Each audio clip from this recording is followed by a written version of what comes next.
నమస్తే మావయ్య. మావయ్య ఇక్కడికి వస్తే ఇట్లా జరిగిద్దని అసలు ఎక్స్పెక్ట్ చేయలేదు మావయ్య. మావయ్య ప్లేస్ చూస్తే ఊర మాసుంది. ఇది పాత రెడ్డి హోటల్ మావయ్య. ఓపెన్ కిచెన్ మావయ్య. మన ముందే వండేస్తున్నారు మొత్తం. అదిగో అసలు ఫుడ్ అయితే ఉంది మావయ్య. బగార్ రైస్ చికెన్ కర్రీ చెప్పుకున్నాం మావయ్య. ఆ బగార్ రైస్ మీద ఒక 4-5 జీడిపప్పు ముక్కలు పెట్టేస్తున్నారు. అర్రీపిచ్చాళ్లే మావయ్య.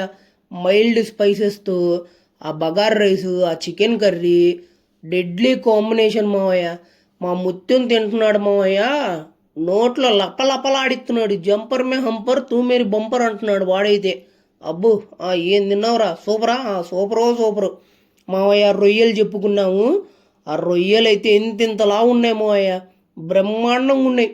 రొయ్యల ఫ్రై, రొయ్యల గ్రేవీ, బగార్ రైసు. ఆ రొయ్యల గ్రేవీ కూడా డెడ్లీ ఉంది మావయ్య. టేస్ట్ మాత్రం మా ముత్యం నేను ఇద్దరం లాగిచ్చి పడేసాం. ఇంత మంచి క్వాలిటీ ఫుడ్ టేస్ట్ అర్రిపిచ్చాళ్లే మావయ్య. ఇది వచ్చేసి మన పిడుగురాళ్ళ దగ్గర నుండి అద్దంకి బైపాస్ వైపు పిడుగురాళ్ళ దాటంగానే ఒక 5 కిలోమీటర్స్ ఉండిద్ది. చెక్ చేయమోయ. గుంటూరు నుండి 70 కిలోమీటర్లే. ఇట్లాంటి మోర్ కంటెంట్ కోసం మనం